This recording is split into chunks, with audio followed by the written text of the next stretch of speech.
Foundations. So there's this undefinable God with a name that makes no sense, then with a plethora of other names that kind of tell a little bit about him that you can't see.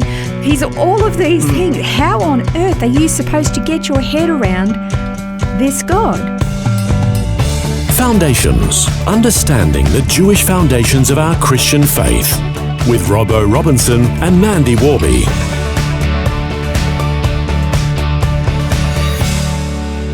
One of the greatest quests of the Christian is to understand God, but is that even possible? How do we define who God is in order for us to know him better? Can he even be defined? Well, the pagan gods of history were easy to define, but our God is nothing like them. No, he's not. And I'm actually really glad that he's not because they're so capricious and they're so limited. If you can define a God, he's not really God because you can actually set a parameter to him. And therefore, a God with parameters couldn't possibly be God. And we have looked quite a few times in previous programs about the difference in the outlooks between, say, a Jewish Eastern mindset and a Greek Western mindset, and how the positional outcomes are often poles apart. I mean, our modern culture is very Greek influenced, and it's kind of like an intellectual view of reason where that is the highest form of understanding. And that mindset really hasn't changed much. And the God of science has replaced, the ancient mythical gods of the ancient world, but the viewpoint is basically the same.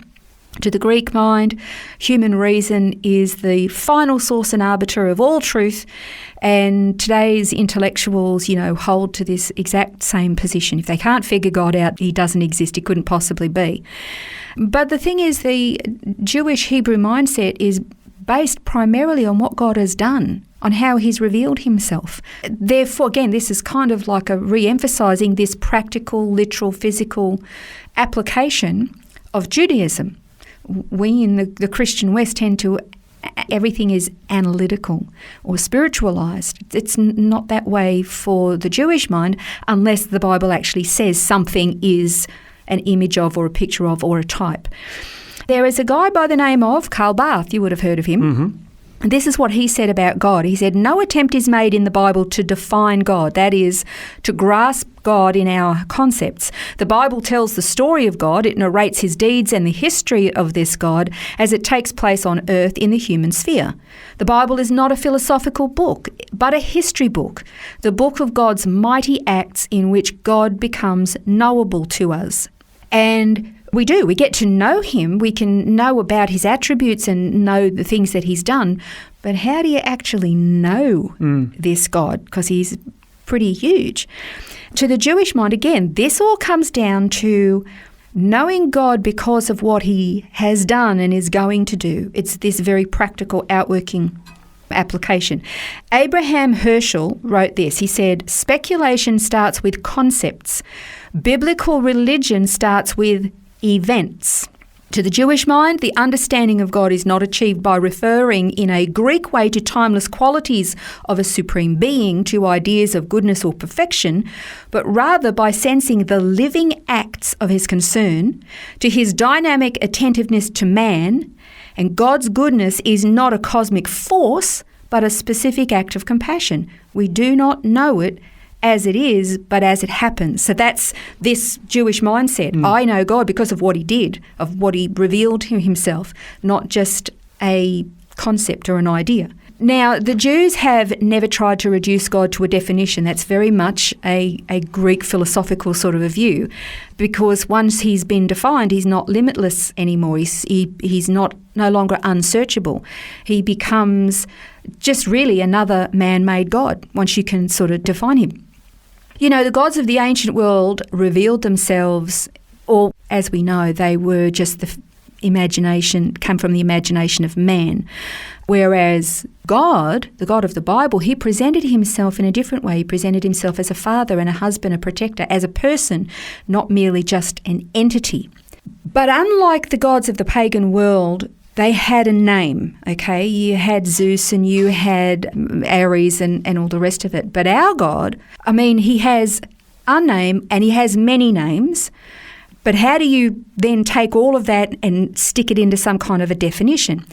Okay, remember the account where Moses is out in the wilderness of Midian and he sees this amazing sight of a bush that was on fire but didn't burn? When God spoke to him, and he said, who am I going to tell the Israelites that you are? What do I say? And he said, I am that I am. Exactly. How are you going to define that? You can't define that. And in the Hebrew, I am who I am is Haya Asher Haya. And again, this is completely undefinable. If you look at the gods of the ancient world, you had the god of war, and all his characteristics were about war. If you wanted a god who was going to give you a good harvest, well, it was a god of agriculture, and that's what all his attributes were. If you were a soldier, you worshipped a god of war. If you were a young mother, you worshipped the goddess of home and hearth. If you were longing to have a child, you worshipped a goddess or god of fertility. If you were a doctor, you worshipped the gods of medicine. Man made these gods to suit whatever his need might be. But when God says, I am that I am, well, what is this God? Who is this God? And to the pagan mind, the God of the Hebrews didn't even make sense. Not only did he have a ridiculous name, I am that I am, he also had a plethora of other names like El Shaddai and Adonai and all the others that described facets of his personality, but he had so many of them, therefore, how is this multifaceted God? And then he says, I am that I am. And to top it all off, he didn't even have a likeness. He was invisible. What kind of a ridiculous God are we talking about? And we were actually forbidden to try to put God into some sort of a likeness too. So there wasn't even an attempt at that. Exactly. So there's this undefinable God with a name that makes no sense, then with a plethora of other names that kind of tell a little bit about him that you can't see, that you can't draw a picture of, that you can't stand in front of, that you can't define, and yet he calls himself Father, Husband, Redeemer, Creator. He's all of these things. How on earth are you supposed to get your head around this God? Well, you can't, because if you could, he would no longer be God. This is the thing. If you can define a God like the gods of the ancient world, whether it be Ares, a god of war, or Artemis, a goddess of fertility, or whatever it was, well, all of a sudden you put this little parameter around them and you think, okay, well, you're now boxed in. That's what you are. That's all you do. You're really not much of a god at all. And that is the difference between the pagan gods or the made-up gods as compared to our God. Our God is nothing like that. And then it's one of the things that I find most curious. I can't remember his name, but I remember hearing him in one of Dr. Chuck Missler's messages, and then I looked him up actually. And there is a YouTube clip, and it's not of him, but it's just the audio, and it's of a black preacher. And he goes on to describe all of these attributes of God. It goes on for, I can't remember, 4 minutes or something like that. He's indescribable. He's insurmountable. He is miraculous. He goes through all this long diatribe of all these descriptions of God, and he gets to the end and he says he's indescribable. I wish I could describe him to you. I wish I could describe him for you. Exactly. You've heard it. I mean, it was amazing. But that's actually, it's a description that is completely inadequate of our God. He is absolutely everything, and yet none of those is adequate. None of those descriptions is actually adequate to describe our God. In that regard, he's undefinable.